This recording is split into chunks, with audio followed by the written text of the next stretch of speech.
Come on, Livingston. We gotta go on and on and on. Together we can make it. We gotta go on and on and on. Come on, Livingston. Knocks it through. Mullen bursting into the box. Josh Mullen. Together we can make it. Mullen's ball across, it's turned in! It's Pittman who's got it! Livingston leads! Road is long.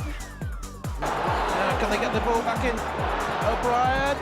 Lead! And Livingston have the lead! Man, can score. If we march together. The full-time whistle blows and David Hayes celebrates! And the Livingston fans join in exultation. Come on, Livingston. Livingston have the lead against Rangers, and they are certainly rising to a few occasions on their return to the top flight in Scotland. Come on, Livingston. We gotta go. Hello, you're listening to Talk Livi, the podcast dedicated to West Lothian's finest football team. However, that could be debatable after the last couple of performances. Livingston Football Club, and proudly sponsored by Strana Apparel. My name's Euan, and today I'm joined by M&M. That would appear, looking at my Zoom screen. Angus has dyed his hair blonde. I don't know if he's going through a crisis or if this was for that Halloween party you mentioned. Angus, how you doing, mate? Oh, St. Eunice, it's a real shame that podcasts aren't a visual. I mean, we could make it visual at one point, but nobody wants to look at our miserable faces after a defeat like that at the weekend. Yeah, mate. that's very true. This could be a very dour one, but that performance on Saturday was quickly put to bed by me later that night with a Halloween party, which you're seeing the fallout of, I guess, right now, to be fair. But solid enough weekend. Well, on the football sides of things, I think we're both kind of a preference to Man United as well. It's been an absolute dire one, but I'll be choosing to remember this weekend for different reasons instead. Have you got any other positives to take away from your happenings over the Halloween weekend? Had a trip to IKEA. Genuinely, that's the highlight. No, Shannon made me a curry on Saturday night, which was genuinely the biggest highlight of my Saturday. I have to say, to be brutally honest with you. But look, as always, we will talk about the defeats as well as the victories. That's the bonus of this podcast. We don't shy away from the defeats. But as always, search for Talk Livi on your preferred podcast streaming site where you can follow or subscribe so you don't miss an episode. You can also catch up on all our episodes that we've done to date as well. We'll kick things off by discussing Livi's defeat to Dundee as the Lions slumped to back-to-back losses. Next up, we look ahead to our trip to Tynecastle as the Lions make the short trip along the M8 to the capital to take on Hearts. And finally, Ewan caught up with the Dundee commentator Euan Hampton ahead of the Lions' trip to Dens Park on Sunday.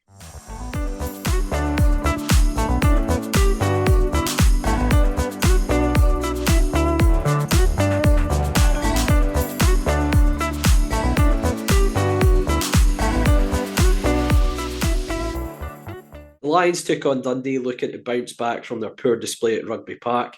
Sadly, they would do just the opposite of that, as a double from Joe Shaughnessy would secure a 2-0 victory for the visitors against 10-man Livy. I guess we kind of touched on the intro. Pretty tough watch that on Saturday, wasn't it? Yeah, very much so. Just wholly disappointing, in all honesty. I think that once you come off the back of as poor a performance as the one against Kilmarnock, you're at least hoping for something to kind of showcase that they've taken what happened last week was taken on board, and things have been amended or whatnot. Not very much has really improved there at all. I can't really say. First half is probably one of the worst football games that people will probably see this season. I feel sorry for any people who were neutrals. If there was any media people there who were working on it, I don't think that they would have had much to comment on in that first half. I think I looked at it at one point. I think it was maybe about like the 38th minute or something, and there was only kind of like really one shot attempt, and I think it was one that the boy was lining up a volley. We kicked it on to him before he actually got the chance to, and it ended up going over. As for us, we offered absolutely nothing. And going back to that Kilmarnock game, we had one shot on target, was a penalty. It's hard to outdo not making one shot on target, Ewan, but we managed to do so with no shots on target here. second half. I think that there was a little bit more from both sides in terms of looking to attacking. The only one thing that we kind of did was that Montano picked up the ball from about 20 yards, ran, beat about 5 players, and then had a shot that went wide. I think you were looking at that moment as something that might have been able to kick us on. Unfortunately, Montano gets a very, very, very stupid red card following that, and the game suddenly goes into Dundee's favour. I have no idea what Christian's trying to do there. He's probably been one of our best players over the last 18 months or so, I would definitely say, but it's just sheer petulance there. Yeah, it's very, very disappointing to see that. It's put us at a massive disadvantage. Can't remember if it was before that, Euan, or not, where Dundee had a goal ruled out for offside. Yeah, just before the Before. goal that was disallowed from Bakayoko, who I'll come on to talk about, I think made a massive difference when he came on at half time. But yeah, I actually think it's very harsh, the goal being disallowed. Having seen it back at the time when it was the offside, we were kind of talking about it in the stands, and you're going, the only, like, looking at the move as a whole, you're going, the only thing you can think of is that somebody's obstructed the goalkeeper. But I think Jordan McGee's not even in Shamal Georgie's line of sight. It's actually, I can't remember who the other Dundee player was, and one of our centre halves was probably in line of Shamal George, but they're both, well, the Dundee player's not in an offside position. To be brutally honest with you, I think Shamal George should do better and save the shot anyway. But that was a massive let-off for us, that goal getting disallowed, because I think it was incredibly harsh to disallow that for an offside. The fact that none of our players appealed for it kind of says everything about it. So we got a massive let-off and a helping hand from VAR there. And yeah, I mean, as you talked about there, Montano's red card, I hadn't seen it in real time because I was too busy following the ball. But having seen it back, I don't know how Willie Collum doesn't see it in real time, to be brutally honest. He's probably doing the same thing as me. He's maybe watching where the ball is at that point. But I think that game potentially goes and finishes level and both teams come away with a point, albeit I do think Dundee looked like the team in the ascendancy and maybe more likely to nick something. But what a stupid moment of madness from Christian Montano, to put it absolutely bluntly. I think it's actually embarrassing, his reaction to the red card, because it's so blatant that he's stamped on, I think it's Boateng, who's on the deck for Dundee, who he's made the challenge with. Such a petulant red card. And for me, that's such a massive turning point in that game. Both from the fact that Dundee get a lift from that, they've got a man advantage, they've got good 20 minutes to half an hour to go and get a winner. But I think it also sparks probably a lot of frustration from Livingston fans after that, given the changes that the manager makes as well. Yeah, absolutely. I think going on to that, I think in an attempt to kind of see the game out and be a wee bit more kind of stable, that takes off Bruce Anderson, which, seems to be the one that gets sacrificed quite a lot. It happened a lot last season when we had those flurry of red cards. And I think to kind of us, it did seem a bit, I don't know if defeatist is the right kind of word. I understand the thinking behind it and trying to remain. And I think Davies came out and, being very, very transparent in the post-match interview, talking about how, he's not looking to nick it at that point, which is fair enough, in a game like that where, it's been so kind of even, there's really not been a lot between the teams. He's looking at that incident as going to be the thing that's going to spark, a bit of a Dundee kind of kickstart their kind of game, essentially. The issue that comes with this, though, and, what comes with the comments made about the team selection and that as well, is that we end up conceding 2 very, very poor goals from poor defending, balls coming into our box. The first one, I think, that's a long throw, somehow bounces about, and then, Shaughnessy's there to get an easy wee tap in from close range.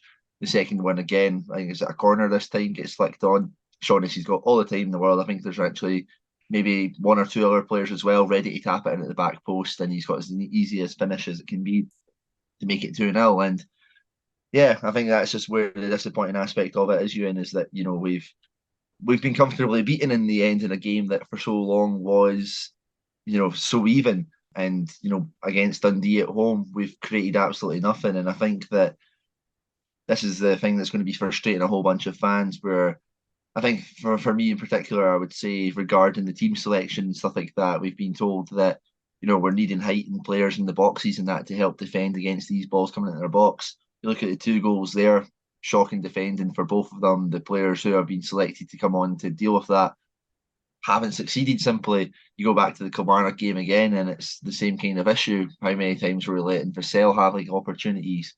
And that's where it's kind of becoming a wee bit draining for me watching the side, is where we're apparently sacrificing a wee bit more of our better kind of creative players in that for some reason set pieces, which I also just think is a minute part of the game that we shouldn't be creating a game plan off of.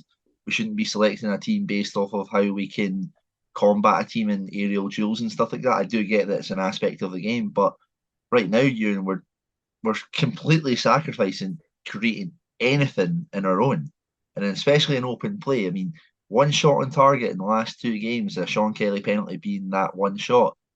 That's ridiculous. And people are obviously going to be talking about Stephen Kelly as one of the main people, but we're just doing absolutely nothing right now. Is he somebody who could maybe add a wee bit of difference? Yeah, I do believe so. You look back at the teams that we've had in the Premiership so far as well. We've not been. People have always kind of said that we've been like, giants and stuff like that. But you go back to when we had a midfield of Byrne, Jacobs, and Pittman. Bartley added a wee bit of more height, but it was next to him, it would be like Pittman or like Sibbald, or like, it's not as if it's always kind of been like that. And it just seems right now as if people are getting the merit off of, basically being the stature. And some of the post-match interviews and the comments and that does seem to lead it that way. And to me, that's just baffling, in all honesty. And I think that kind of needs to be amended there, because we are doing nothing, and if we continue to do nothing, well, it's only going to go one way. Yeah, just to kind of touch on the game as a whole. First half, as you mentioned, was a pretty much a stalemate. I think Dundee kind of matched up with us, played 5 across the midfield, and it did look like 2 teams who had completely cancelled each other out. To be honest, I think Luke McCowan had a tame effort that trickled into Shamal George, and Montano had a strike that was well wide in the first half. It's the only kind of points I had from the first half. You mentioned that one that Montano had where he picks up the ball, I think in his own half, beats 3 or 4 players. He needs to go and fire that ball across goal. You've got Bruce Anderson in the 6-yard box, and there's a potential tap in for Bruce if he does that, but he fires it wide at the near post. Sean Kelly had a pot shot from distance, which kind of went wide of the post. But we had a warning shot. I think a big change in the game was when Bakayoko came on at half time. I was actually quite surprised he didn't start the game, but I think Tony Docherty's looked at that game at half time and he's thought, there's a game here to win. There's been absolutely nothing in this contest. There's a game here to win. And I think he's made the decision to go and try and win the game. And I think Bakayoko's made a massive difference. I think he bullied our back 3. I think we're missing Iobali quite significantly just now at the centre of that back 3. I think it's been very evident in the last couple of games for his physicality. I know we're kind of contradicting ourselves talking about physicality and height in the box, but I think Io's been a big miss in these last couple of games, and it's something that's at centre back at least, yeah, so you can understand that height and physicality in that area of the pitch in particular. But Bakayoko had a chance where he's got in behind the Lucas. He's kind of misjudged the flight of a ball, albeit it's a comfortable save for Shamal George. Zach Rudden had one where he got in behind and he's narrowly put it past the post. So Dundee, for me, were in the ascendancy even at this point in the game before the red card, and talked about the disallowed goal already and the red card. But the 2 goals are awful defending. If we thought the defending last week at Rugby Park was poor, it was even worse for the 2 goals at the weekend. Newbley and Guthrie, 2 of your biggest players on the pitch, caught under the ball for the throw-in. The ball's bounced about. The Lucas, at both goals, he's quite clearly picking up Shaughnessy at set plays, and he loses them both times. The first one, Shaughnessy stabs it in from close range. Am I being harsh and saying Shamal George should maybe do a little bit better? He's beating at his near post there, but you take into context, Shaughnessy is pretty close range, and it is all about reactions in that instance. But I'd be hoping my goalkeeper could maybe do a little bit better in that situation. And then the second goal, again, it's a corner flicked on. The Lucas is going chasing the ball at the flick on, and he's he's left Shaughnessy completely unmarked in the middle of the box to go and tap him. It's two shocking goals, and especially when we talk about the managers, made changes to combat balls into your box, dealing with set plays. I can understand his thinking, and this is where I kind of echo what I said last week against Kilmarnock. He's obviously gone with that process and thought process. It's then up to the players to deliver that on the park, and they've just not. But I think the frustration from the fans and being behind the home dugout, can see fans going up and shouting at the bench, and Davey had a bit of a back and forth with a couple of fans when they were leaving the ground after the second goal goes in. And I think the frustration comes from, as much as I absolutely love Big Joe Newbley, and I'm not using this as an opportunity to dig him out in the podcast, but his performances haven't been up to scratch. Now, see, for me, that's a personal opinion. I agree with you. I would have stuck with Bruce up top, even if you're putting Guthrie on, to have something to hit in terms of height to get you out when you do have the ball. But Bruce is at least going to stretch the game for you and give you a little bit of an out ball in that sense, where you can stretch the game, take a bit of pressure off. He's going to maybe run into the channels for you, use his pace to get in behind, and you never know. You might get a half chance. Look at the Motherwell game last year after the split, where we drew one each and got an equaliser late on. We kept ourselves in the game and plugged away and got a chance where we got in behind. Devlin got in behind, cut it back first. It's that sort of thing that Bruce could give you in terms of just stretching the game a little bit. And for me, I think that the substitutions the last couple of weeks have proved frustrating for the fans. And I agree with you. It's almost like we're too focused on the opposition, how they can hurt us at crosses and dead balls, instead of focusing on what we can do to cause teams a few problems. And I feel like those substitutions kind of lend themselves to that thought process, personally. But going on to that kind of stuff as well. They're spot on about how we're worried about what the opposition's going to do and not too concerned about what we can do ourselves. That's definitely an element as well, where we've just watched, even before the red card, we've not created anything from that. It has been hopeless aims up the park to Anderson, and that it happened at Kilmarnock as well. To be honest, it happened at Ross County away, it happened at St Johnstone away. There's a lot of games where we have just been aimlessly hitting the ball, and there's not any changes being made there. There's nothing, and it's just getting gradually kind of worse. I know we've kind of got away with it a couple of times. That Ross County game away, we get a half chance for Anderson, he puts it away, but other than that, not too many more chances. The St Johnstone game as well, not too many chances, get a draw because of a penalty. Kilmarnock, we have one shot on target. Last week there, no shots on target. It's that as well comes where you're like, well, what are we supposed to be watching here? I don't know if we're maybe worthwhile going back to a different kind of formation now. The five at the back was kind of working earlier in the season, and it seemed to be working well with Devlin, Obalai, and DeLucas being there. Whenever in recent weeks, whenever one of them hasn't been in it, without the other two or whatever like that, it's simply not worked. It's going back to like a 4-3-3 when we don't have the personnel and that maybe work out better. That would then offer, the likes of Dan Mackay to be on the right wing, a natural position for him, maybe get a wee bit more out of him as well. I think he has been doing solid enough, but he's out being in a more natural position. And then more importantly, gets Joel Newbley back out into the left wing, but that would be surely beneficial for him, because right now he just seems to be kind of in a no man's kind of land kind of way. He's not really kind of playing as like a 10 or as a striker or as a winger. It's just sort of game's just passing him by essentially. In the middle of the park as well, you've looked at, I kind of mentioned that previously, the midfields that we've had. You'd be quite confident in going into a midfield with the likes of like any kind of three of Pittman, Kelly, Shinnie, Holt to keep the ball, win the ball back, play it out to those kind of wide players who can kind of create chances and stuff like that. I think that everybody would kind of be relatively kind of happy with that. And the important caveat kind of with this, Euan, is that we're not unrealistic here in thinking that we should be playing like what Celtic are. We know it's not Hattati, McGregor, O'Reilly, and that who are in the middle here. It just needs to be it's something though. We are doing literally nothing right now as an attacking kind of output. And we know that we've got players who are capable of much, much more than that. I know there's kind of like a running joke with some of the players in like our midfield and that they don't like to shoot and stuff like that.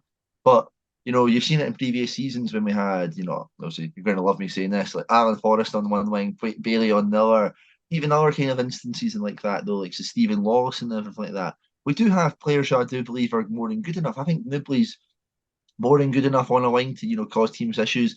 Dan Mackay, Stephen Bradley, even if you were to end up putting, Penrice or Stephen Kelly out there, there is talented players in this football club, but what we're doing right now isn't getting the best out of them. Yeah, I mean, to add a bit of balance, I'll talk about one tactical change which you actually called last week, which was Montano going to left centre back.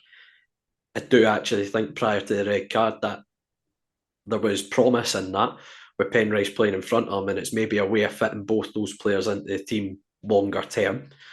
That's one minor positive I'll take from the game prior to the red card.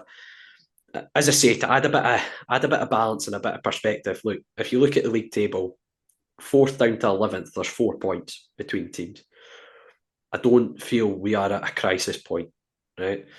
I'm absolutely frustrated with the last 2 performances, and I can absolutely understand every fan having that kind of viewpoint. But I do think sometimes fan bases, there wasn't a lot of praise and plaudits after the Motherwell game, where we arguably had our best performance of the season, but there seems to be a massive pile-on after a couple of disappointing performances. I think there needs to be a little bit of perspective. We are 10 games into the season. 10 games into a 38-game season. We're sitting on 10 points. If you look at the rest of the league, there seems to be absolutely a hee-haw between teams, as I say, from 4th place down to 11th, 4 points in it. And I mean, Kilmarnock are, I think, sitting 4th, and that's off the back of 2 back-to-back wins. It just shows you how a couple of results can change this league completely and your outlook on looking at the season. I do think, as I say, a little bit of perspective and a little bit of calm is needed. I kind of agree with the manager with that to an extent. How many times have we had a couple of poor results on the bounce under Martindale, and then we've managed to pluck a couple of decent results out off the back of it? I do think there is a degree of perspective needed. As frustrated as I am as frustrated as the next fan at the last couple of performances, because I do think our team is better than what we've shown in the last couple of games.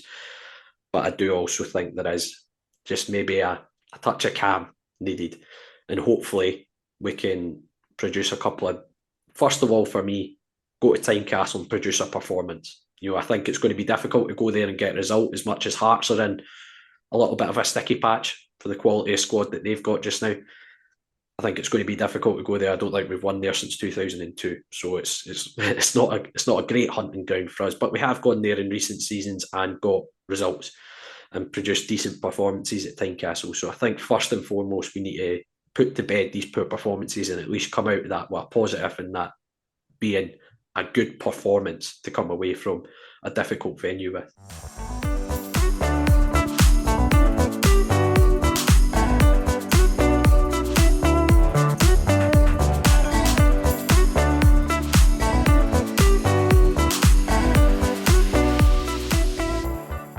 We're delighted to have Strana Apparel as sponsors of Talk Livi.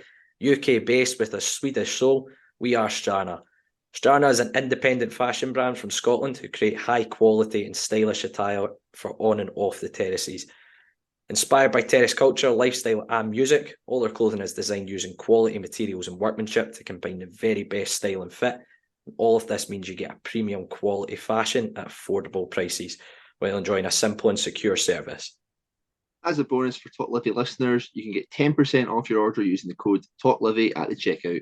We'll also have some exclusive giveaways during the season, so keep your eyes peeled on our socials for those too. And thanks to Sterner for sponsoring Talk Livi.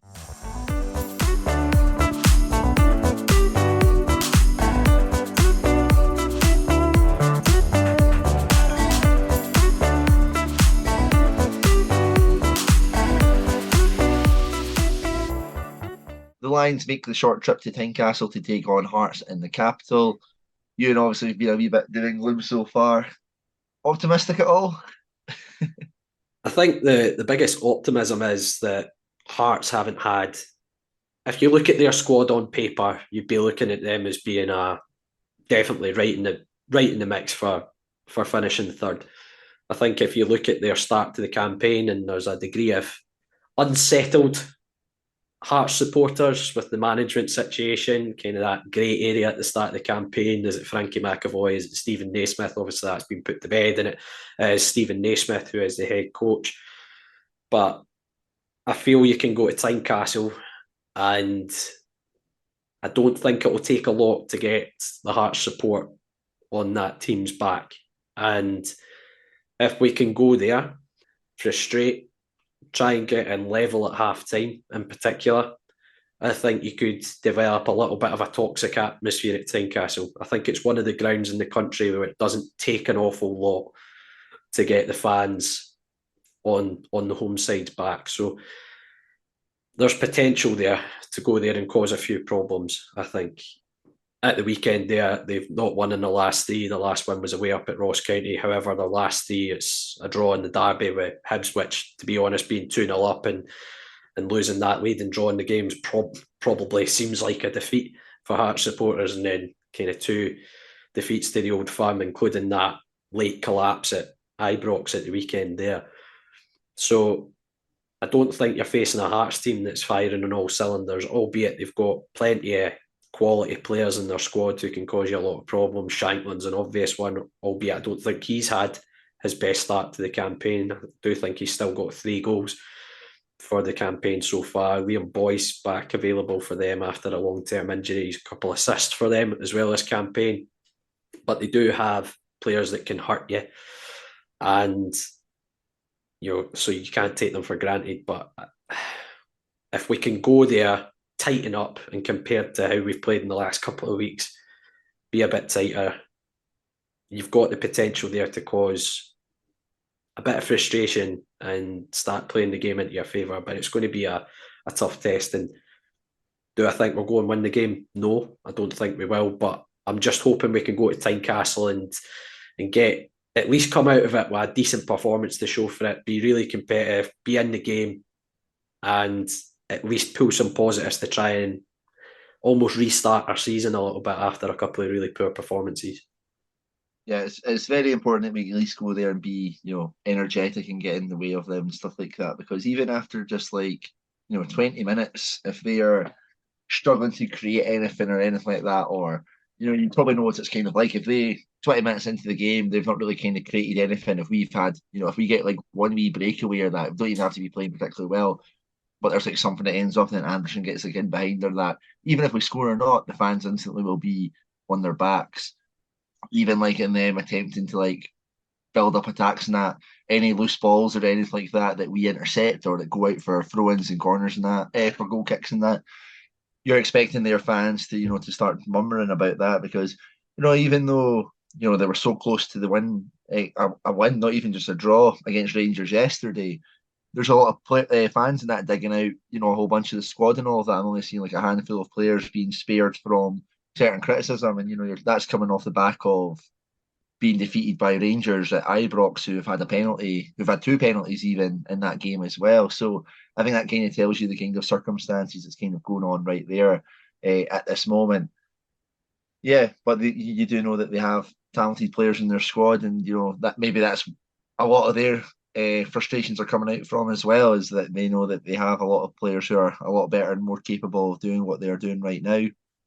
But hopefully, we can go there. We've picked up some decent points over the seasons that have been back in the league at Tynecastle, especially the last time that we were there, where we should have taken all 3. A sucker punch at the end that's kind of made us draw the game. But yeah, they are a team who we can get at. But based off of the recent performances, Euan, are we a team who's going to be able to get at them? I think it's going to be interesting I kind of talked about it after the Kilmarnock game. I think there's a lot of players who can count themselves lucky if they still find themselves in the starting 11. And I think you could probably look at the Dundee game again and say very similar. One thing we're not going to see is that repeat of Montano at left centre back, because he's going to obviously be suspended for the game. To me, that would probably suggest that if we are sticking with a back 3, Sean Kelly's likely to probably drop back a position and fill in at left centre back. Iobali, whether he's going to be available or not remains to be seen. If he is available, though, I would have him back in the starting lineup because I do think Giles had a very good start to the season, and I think it's been evident that we've missed him in the last couple of weeks, and that would shift Devlin probably for me back out to the right hand side of that back three. To me, that would probably be my preferred back three if that's what we're going with for the season. I do think the Lucas needs to be taken out of side. I think his defending's been erratic, and he has been at fault for a few goals in the last couple of games. So I would take him out if that was if that option is available. However, if I was not available, I would assume Devlin will play the centre of that three and DeLucas the right. In terms of further forward, I'll be looking to get Andrew Shinnie back in the side. It's typically the type of games that Shinnie plays in. Games away from home where we're likely not to have a great deal of possession. I think he adds a lot of calm, adds a lot of experience into the middle of the park, a lot of kind of just game know-how in these sort of bigger stadiums. And I would get Andrew Shinnie back in there, probably with Jason Hope. And certainly further forward, I'd be looking to get Stephen Kelly back into his side for that creative spark. I'd probably get Jamie Brandon back at right wing back, and I would have Kelly, Mackay, Anderson trying to offer you a lot of pace to try and break on Hearts when you get the opportunity. Brandon probably coming back in there just to offer a little bit more defensive know-how, but allow that front three almost to stretch the game for you and give you opportunities on the break at Tynecastle. That's how I would be looking to set up, certainly. Can't disagree with you there. I think just over the last kind of couple of weeks, and if Obali's out as well, I think that going to a back four is maybe better suited. I don't think that that's likely to happen, but Shinnie, yep, completely agree, has to be in the team. I think Stephen Kelly as well. Then obviously you've got Dan Mackay. I think I would like to see him. I just want to kind of see him play a wee bit further forward. I've been kind of impressed just by the fact that he just seemed to want to commit players and stuff like that. But yeah, obviously that kind of points towards like Newplay dropping to the bench. Do we realistically see that probably happening? Probably not, in all honesty. But we've got to be honest in terms of what kind of team we'd want to kind of see right now. If we're going to go to a 4-3-3, would there be a Poston be on the left wing? Probably not, to be honest. I think that would maybe be a wee bit more beneficial for him as well. Yeah, I guess we're just going to have to wait and see what kind of happens there.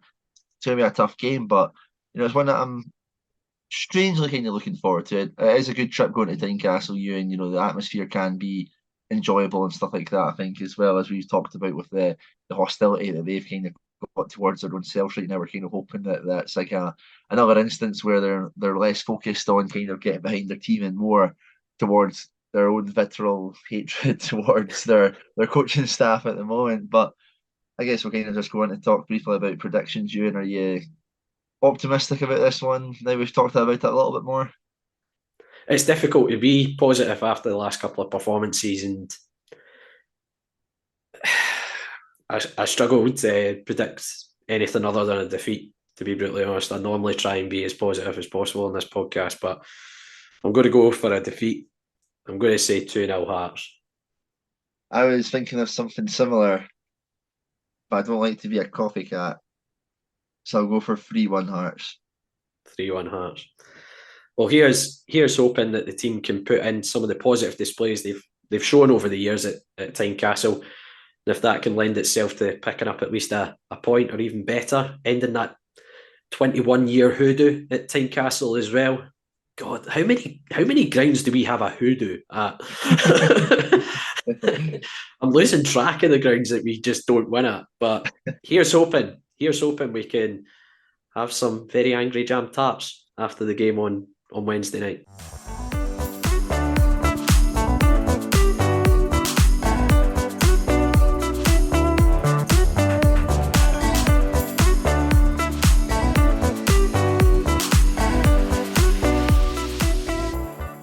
I'm delighted to welcome Dundee fan Ethan Hampton back onto Talk Livi. Ethan, kind of said this to you when you came on the Zoom call. It's a miracle I've allowed you onto the podcast after the result on Saturday, but it's just how the fixtures have panned out, and we happen to be playing you in pretty quick succession. How you doing, mate? Yeah, very good. Thanks for having me on. Always up for a chat about football. Yeah, really enjoyed that one on Saturday. I got to say I was surprised with how the league's kind of shaped up this season. I didn't really expect to see such a hostile reaction towards David Martindale by some sections of the Livingston support. So I feel like I've maybe missed quite a fair bit, but I think I'm maybe up to date. We talked just before going live about, you said that the Kilmarnock game, a bit of a poor display, bullied off the park, then come to the Dundee game, you're at home, you're expecting a much better outing than what was displayed on the park. Yeah, exactly. Before we get on to Saturday's game, I will give you an opportunity to revel in my misery later on, but kind of kick off by chatting a little bit about last season. Obviously, Dundee were relegated the season prior, but you did bounce back at the first attempt. You won the championship title, albeit it did go down to the wire, winning it on the final day against Queen's Park, who it was essentially a shootout on the final day between yourselves and Queen's Park. What did you make of last year? I take it kind of your view is that was probably what the bare minimum would be, was to at least gain promotion again off the back of the relegation. Yeah, the aim was always to get back up. But I think when you look at the league and the teams that were in it, the Dundee fan expectation was we have to win that league. With the resources that we have, the size of the club that we are, it really should have been probably more comfortable than it was. And I think that lack of comfortability is playing a massive part as to why Gary Bowyer wasn't kept on. I know that sounds very strange to kind of say out loud, and I said that back at the open goal function as well. And at the time, I had an idea of how to kind of say it, but it's completely blanked at the time. But with a bit of more meditation on it, there were rumours circulating for a while that Gary Bowyer had fallen out with John Nelms, who's the Dundee. He's not the chairman. He's technically the vice chairman, but our actual chairman is in Texas. So he's the managing. He manages all the operations at the club, John Nelms. So him and Gary Bowyer didn't really see eye to eye. And allegedly, neither did Gordon Strachan, director of football, didn't really see eye to eye with Gary Bowyer, despite the fact he's the one that gave Bowyer the job. There seemed to be some disagreements where I think the things they disagreed on very strongly. I believe that Strachan was trying to have an influence on how Bowyer should set up specifically at home games in the league, and Bowyer was stubborn to his ways. And there was a point where the pressure was on. Dundee went through a rough patch of form, and it looked like that maybe the first places were going to slip away a little. He adapts to having the two up front, and then surely enough go 9 games unbeaten, and that's the run that seals the title. So it's one of mixed emotions. At the time, some Dundee fans would have been really upset with Bowyer's departure because, in classic Dundee fashion, in a matter of like 2 hours, he's went from winning manager of the season to like getting booted out the back door. So you couldn't make it up. But listen, it's just there's always it's actually history repeating itself. Dundee have done this several times. Sacking managers top the league, absolutely ludicrous. I'm just glad that they at least waited this one out to see how it went. And yeah, luckily, you're right, the final day, we got the victory against Queen's Park, but ultimately, it probably should have been a lot more comfortable than it was. And, I think Dundee fans now can begin to see why the change was made, because I think they would probably agree with me in saying we wouldn't be as comfortable and as organised as we are now had Bowyer stayed in charge. And listen, that's not a dig against Gary Bowyer. I absolutely loved Gary Bowyer, but it's just... There's a lot of games where we started really slow. The starting 11, would start slow, maybe go a goal down, and it was always coming down to the 5 subby rule. Really is what won us the league. Like all the subs made late on to save the game, to win the game late on. Maybe if it's the 3 subby rule that we'll perhaps do bottle it in Queen's Park to us the title. Yeah, you kind of touched on that change in manager. Obviously, it's not often a title-winning manager departs, as you mentioned there, but Tony Docherty finds himself in the hot seat at Dens Park. He's obviously a guy who's got a plethora of experience as a number 2, as a coach in his own right as well. I believe he was on the coaching staff with Gordon Strachan when Strachan was the national team manager, so I'll assume that's probably why that connection was maybe made. But what did you make of the appointment of Tony Docherty? Again, we kind of touched on this, and you touched on this at open goal as well, but it's almost like a pretty steady appointment, even though he hasn't been a number 1 before, given the amount of experience he does have. Yeah, so what's important to note is that, like I say, Gordon Strachan's the director of football, and since he's been given that role, it's been his job to appoint the manager. So before that, it was John Nelms, and John Nelms was very much in favour of kind of more experimental routes. You want to find a good up and coming coach to mould into a manager. Hence why we had the likes of Paul Hartley, Neil McCann, James McPake, and then when shit hits the fan, there's a turn to more experienced names, but those experienced names, they didn't settle down too well in the form of Jim McIntyre and Mark McGee, both of their reigns ending in relegation. From an opposition point of view, Mark McGee was thoroughly entertaining, I have to say.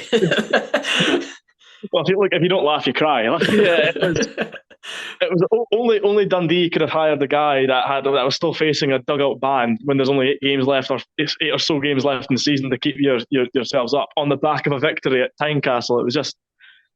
It was so bizarre. But the point I'm trying to get here, without digressing, is that what it seems to be now is that we've shot perfectly down the middle. And we've gotten ourselves a manager with a good degree, a very healthy degree of positive experience, but it still has this kind of realm of being an experiment because he's a first-time manager. He's never been the number one man before. And he's taken to it very well. We said before going live that you're not an assistant that long to the point where the shift is going to be very drastic. There's a shift, absolutely, from being an assistant manager to a manager. But I think if you're in that role for as long as that, there's not much that can take you on by surprise. So I think it's a very sound appointment at the time. And looking back on it now, we're flying. After Saturday, we're sitting 4th in the league, and very positive. It's the most organised we've looked in a very, very long time. And there's a lot of astute signings that, so very shrewd signings that I think have gotten the fans well on board. In the past, like I say, experimental managers have a lot of experimental players, whereas now it just seems very appropriate. Joe Shaughnessy coming at the back, great experience, great degree of leadership, being a captain at 2 other Premiership clubs before coming to Dundee. Well, now that's being his 3rd Premiership club he's the captain of. Scott Tiffany, just naturally making that step up to the Premiership after tearing the Championship alight last year. Just signings that just make too much sense. Dundee don't like to go the sensible route, and it's just very refreshing to see that we ran like a proper football club as opposed to a bit of a circus as we've seen in recent seasons. But it's been very positive, and it's for a lot of fans, they're getting this cautious sense of optimism. Because the life of a Dundee fan is you buy into the hype just to come crashing down like worse than ever. But there is a building sense of optimism that there's maybe a tide that's turned, a sliding doors moment where things are finally on the up for us. Yeah, as you mentioned with Tony Docherty, you talk about kind of sensible signings. Joe Shaughnessy was one I was hoping we were probably looking at over the course of the summer, because we were looking at replacing a centre-half and Jack Fitzwater, brought in Ricky Lamy as well on loan. I know he was due to go to Dundee a couple of seasons back, but that obviously fell through his pre-contract agreement. But again, he's a centre-half with plenty of Premiership experience with ourselves in Motherwell. But kind of looking at Tony Docherty, as you mentioned, number 2 with vast experience, is there a case that he's worked with Derek McInnes for a long spell off his time as being a number 2? Can you see trends in that Dundee side that kind of echo that kind of McInnes Aberdeen side? Yeah. I've got some friends that are Aberdeen fans, and they said some of the things that we'll notice is McInnes loved making subs far too late in the game. That's probably been my only criticism of Docherty so far this season, that when the subs come on, at least up until I would have said that Livingston game, I would have said they always came on a bit too late for my liking. When we played Ross County on the previous Wednesday, we drew 0-0. We made 2 substitutions that looked very sharp, helped change momentum on our side. Diego Pineda, Mexican striker, it was his Premiership debut. We struggled to work Ross Laidlaw all game. Pineda comes on, immediately 4 shots on target to get Laidlaw diving. But Pineda only had 10 minutes, so you can only help but feel that perhaps if he leave 15 minutes, maybe longer, that there's more to work with. There's maybe something to salvage. But no, listen, it doesn't remind me of an Aberdeen team of old. and I really admired Aberdeen side with, the side that was winning the League Cup, the side with kind of, Adam Rooney up front, Johnny Hayes, Niall McGinn, that lethal front three that Docherty and McInnes, forged together to challenge against the likes of Celtic. And the reason I say that is because I feel that there's a much more, I seem to recall Aberdeen being very more defensively minded, and McInnes getting a lot of stick for that. He doesn't really have that sense here. It feels like, appropriately when we play games at home, we're out to dominate with the ball and we're out to win the games, and then away from home, a bit more of a cautious, but again, an appropriate setup for being in the Premiership. So there's some similarities, some things I feel are distinctly different, which is only natural. But when you're on about Gordon Strachan, having that connection with him, I was just going to say that your big difference here is not just managers with experience, but it has to be good experience. It has to be positive experience. When I touched on the appointments of McIntyre and McGee in comparison, very experienced managers. Well, just as well as I do, that before they came to Dundee, they still had the kind of demons to shake off. McIntyre ended Ross County with a really bad rut of form. Fans were never convinced by his appointment. Mark McGee, again, had a dugout ban, things that end so well at Motherwell. So it was managers that were in a lower stock. Gary Boyer, very positive experience in getting teams promoted, came in, did the job. And that was the same case here. Docherty, very positive experience with an Aberdeen side that were challenging for trophies, that had won a trophy, a regular side in the Europa League, etc., etc. So, yeah, that's kind of what it shapes up in my mind anyway. As you kind of mentioned, it has been a pretty positive start to the season. 9 games in, it's only 2 defeats in the league, albeit a lot of draws in there. But for a side that's newly promoted, you must be pretty satisfied with your start to the campaign. Oh, absolutely. I mean, Docherty's one complaint with the season is he feels we should have more points on the board. And when you look at our season so far, I don't know if you caught the highlights when we played Kilmarnock and the sending off of Josh Mulligan, the complete joke. That turned the game on its head, but we managed to rescue a point. But those 2 games are lost, but they were away to Celtic and away to St Mirren. They're both in the top 3. One of them will probably go on and win the league this season. I know, so it will be an amazing season when St Mirren win the league, won't it? Exactly. I'll be buying my Paisley buddies all pints. It's been very positive. There's a few draws we wish we could convert to wins, but listen, end of the day, as you say, we're new boys in the league, and the priority is maintaining our Premiership status. And then once we do that, then we can maybe begin to look up and see what else is on. So yeah, thoroughly delighted. Just quite relieved actually that that we've got a bit of, albeit the league's tight and it's not a lot of breathing space. I think 3 points separate 4th from 11th. 4 points. 4 points it is. 4 points, yeah. But normally from previous seasons, Dundee tend to, wait a very long time to get that first win under the belt, and by that point, they're a bit more, they're flirting with relegation early doors, or roughly around about this time of year anyway, going into the winter. So, yeah, very, very satisfied, and like I say, cautiously optimistic is probably the perfect phrase here. Now, I did say I would give you that opportunity to revel in my misery from Saturday. Obviously, you saw the game as well. What was your kind of take on the game? Me and Angus ourselves kind of said very nothing in it first half, 2 teams cancelling each other out, and we kind of put a couple of the turning points of the game being Bakayoko coming on at half time, as you mentioned, a positive substitution by Docherty early doors in the game, and also obviously the red card makes a telling moment in the game as well. But what was your kind of take on it, Ethan? Yeah, so that first half is one of the worst halves of football I think I've ever seen. It was interesting, we're on about the teams cancelling each other out. It was, they're both very disciplined in their shape, just kind of waiting for someone to blink first. It was kind of like watching a game of chess rather than a game of football. And come that second half, you're right that the changes made. Lyle Cameron, very good player, Lyle Cameron. He won all 3 of our Player of the Year awards last year. But that's not the kind of game that suits him. Livingston, very physical side. Lyle Cameron, I don't want to use the phrase luxury player, but he needs just a little bit of license for a bit of space, a bit of freedom in midfield to kind of pass it around. Whereas this game called for more of a disciplined and rigid showing, and which was sort of the setup with Malachi Boateng partnering with Mo Silla for the first time. Thought they complement each other really well. Silla being a bit more of that kind of that bruiser type midfielder, Malachi better on the ball. Then come that second half, Bakayoko comes on, the shape ever so slightly tweaks, and then suddenly we're getting chances. And I thought we were well worth the win in that second half. I don't think Livingston had a shot on target. Maybe I'm wrong. I just can't recall. We did one shot on target in our last 2 games, and it was a penalty at Rugby Park. So yeah.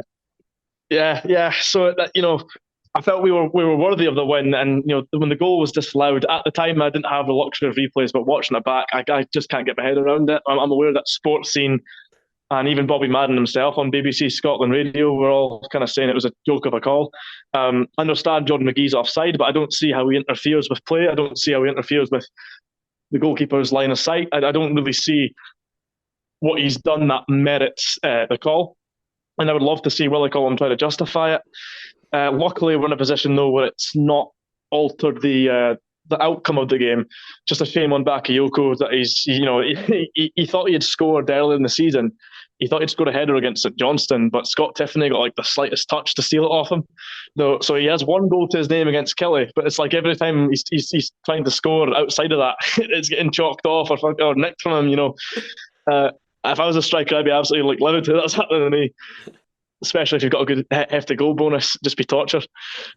Yeah, then the red card comes. I was so surprised by this, and this is where what I'll comment on. Obviously, you Livingston fans will be in a better position to judge David Martindale than me. Like I say, I was surprised by the hostility in a situation like that. Look, criticise the manager for the way he sets up. Fair enough. But the red card, I don't think you can pin that on Martindale whatsoever. I kind of feel that's is it Montano? Am I pronouncing it correctly? Yeah. Christian Montano. I actually thought he was Livingston's best player up until that point. Everything was kind of coming through him and down the left hand side. He wasn't afraid to drive forward with the ball, try and make something happen. I just can't get my head around why he's stamped on Boateng. It just seems so needless. And what really dissatisfies me about it is the fact that he's went to stamp him on the ankle. That's like a self-defense technique. The ankle and your knee are like the 2 most vulnerable areas of your body in terms of long-term injuries. So it didn't sit well with me. I think it was very, very stupid from him. And I feel for Martindale that, when something like that goes against your way, you're right, it completely changes the dynamic and the complexion of the match, because now suddenly the whole game plan is up in the air. Dundee have that man advantage, and now the tails are up suddenly as well, whilst they're already having a fair share of of sprees going forward, chalked off goal. That's when Livingston really had to kind of keep it tight and see off the wave of momentum and hope that the pendulum will maybe swing their way.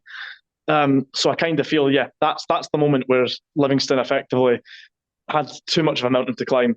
Very, very silly, and I was enraged when I saw the replay.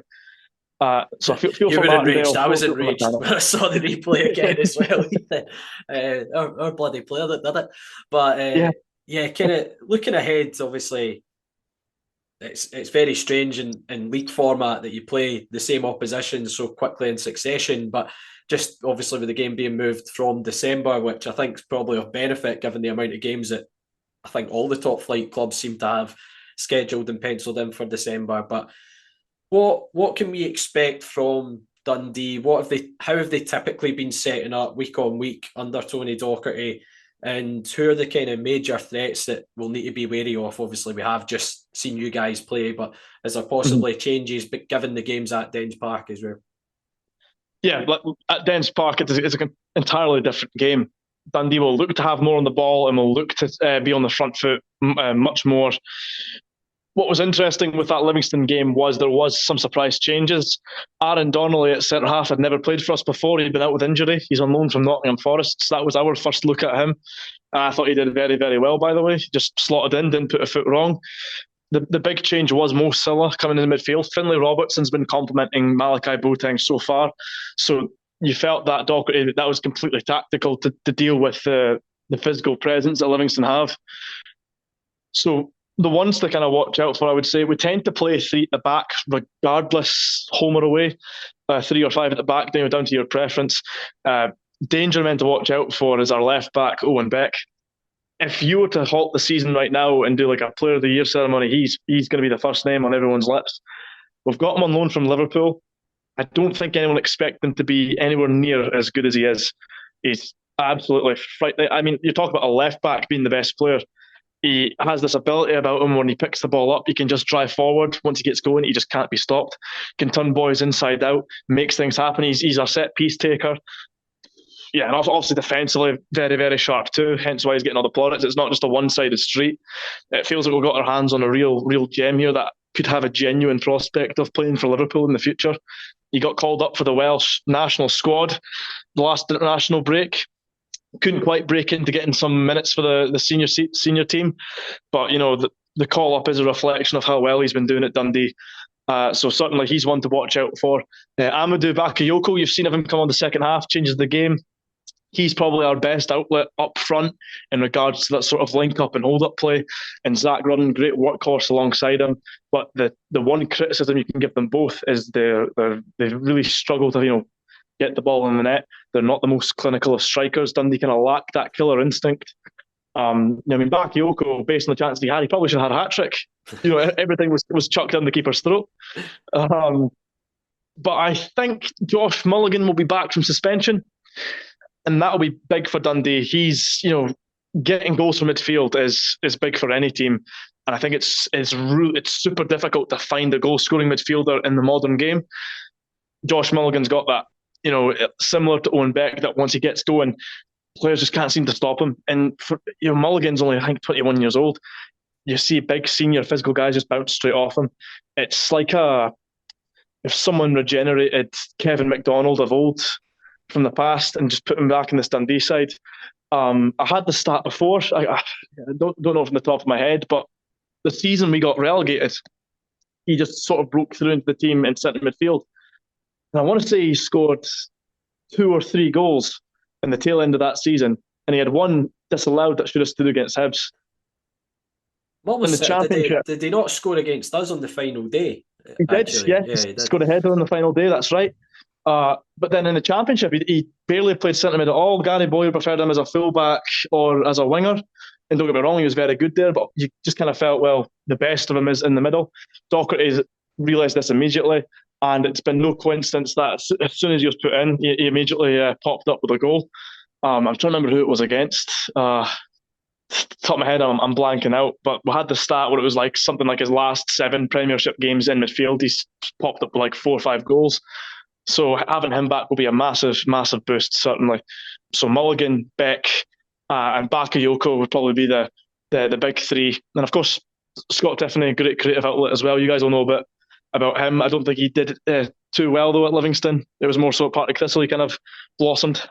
We actually sponsored Tiffs for a season on the podcast, but I feel Tiffs was one of these players that maybe wasn't given as many opportunities as he should have been at Livy, and there was a couple of spells he went out on loan. I think he had a stint at Ayr United, if I remember correctly, and he also had a stint at Partick Thistle before going there permanently. So, but that deal kind of worked out for us because James Penrice came the opposite way as part of the deal, so it kind of worked out in the end. But I actually think that was probably the best thing for Tiffs at the time, was to maybe drop down a league, and 2 in that case when he was going to League One to play for Partick Thistle on loan. So I think it's a move that's benefited him longer term.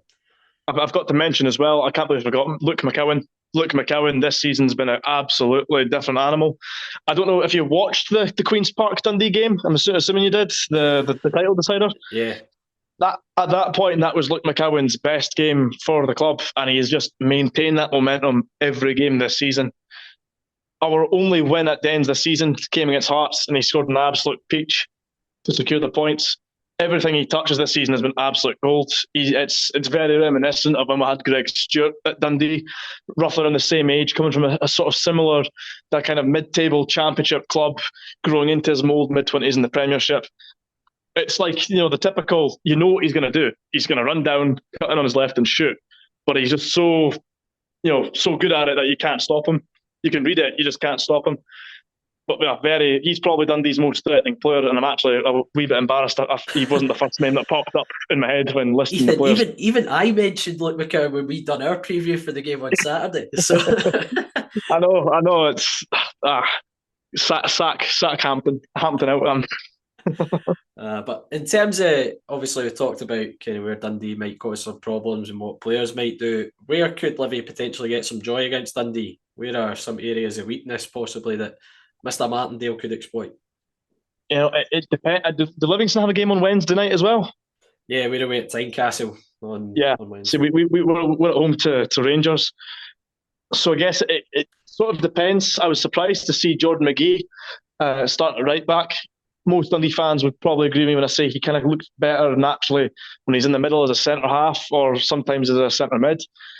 Cammy Kerr tends to be our, the first name as the right back, and Cammy Kerr gets a lot of joy going forward. So McGee's a lot more rigid that way, like he's a lot more disciplined. So if you could catch McGee, because McGee's not blessed with pace, Cammy Kerr's got a bit of pace about him. Perhaps down that flank, if any, but truth be told, we just look so solid. And the thing is, if you get past this Goliath back three of Shaughnessy, Antonio Portales, and Aaron Donnelly, or Ricky Lamy, as you touched on earlier, who was starting before Donnelly got that the nod at Livingston, you've got Trevor Carson to beat. And for me, when we brought him in, I was over the moon. I thought he was one of the better goalkeepers of the division. And he's been absolutely, colossal for us. We're in the middle. That Livingston game means we've went 3 consecutive games keeping a clean sheet. So defensively, we've been very, very good, and Carson's a lot to do with that. So it's hard to kind of really point out a weak point. McGee's maybe the closest I could, and it's not really on dissing him. It's just more so, if you're forcing my hand here, that's where I would kind of have to shoot my gun. Yeah, hopefully we actually record a shot on target and make Trevor Carson have to work for his clean sheet bonus at Dens Park next week. But what are you going prediction-wise then, Ethan? Prediction-wise, I might change my mind after the Rangers game on Wednesday, but I would, after the 2-0 showing away from home, I'm going to go with the reverse. I'm going to suggest a 2-0 victory for Dundee.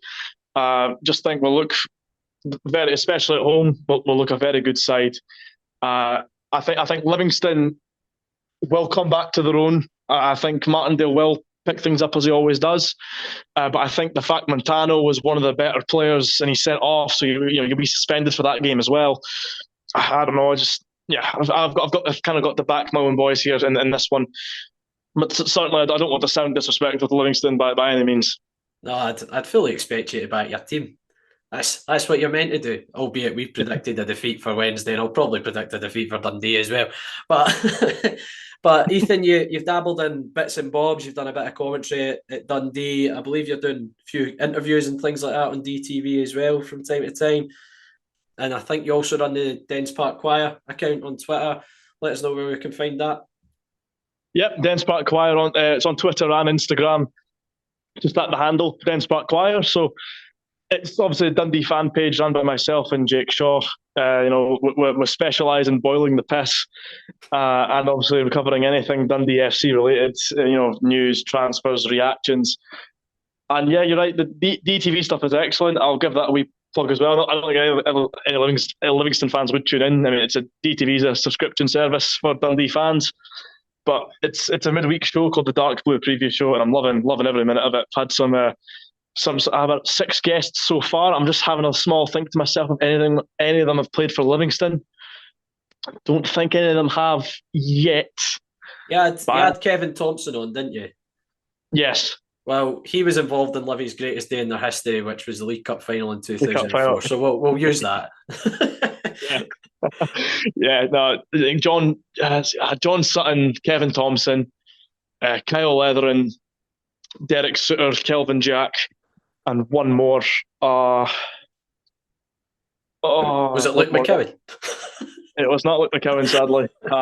We've not had any of the current players on yet. We've got a few things in the pipeline, but that's a joke. I've had 6 guests and I've already forgotten one of them. I'm going to kick myself if I forget, and then call's done, and it'll hit me. And it'd be really funny as well if number 6, the one I'm forgetting, happened to be an ex-Livy player as well. Oh, Ethan, thank you so much for coming on to the podcast. Best of luck with all the little bits and bobs that you do, Dundee related as well. And hopefully it's a successful season for Dundee, but hopefully not next Sunday at Dens Park. Oh, thank you very much, mate. Wish you all the best at Tynecastle. And, you know, shit hits the fan. I hope at the very least Sunday's a very entertaining game.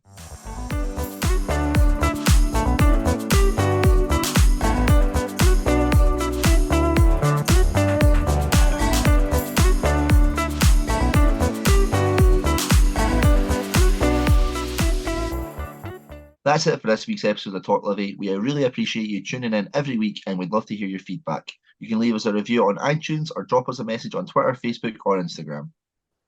As Angus said, we're on Twitter, Facebook and Instagram, so simply search Talk Livi to find us and you'll find all the links to our weekly episodes on there, and any shares and likes are always appreciated. All our episodes are available on all the usual podcast streaming sites, including iTunes and Spotify, and we're also on YouTube. We'd love to hear your feedback as well and for you to subscribe to the channel. If none of those options suit you though, all you have to do is head to our website, talklivipodcast.libsyn.com, where you'll find every single episode that we have done over the last few years. That's it for this week. Thanks to all of our listeners for tuning in. Let's hope for another great week following the Lothians Finest football team and hopefully a good away support at Hearts on Wednesday.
Livingston, oh Livingston, into the primitive.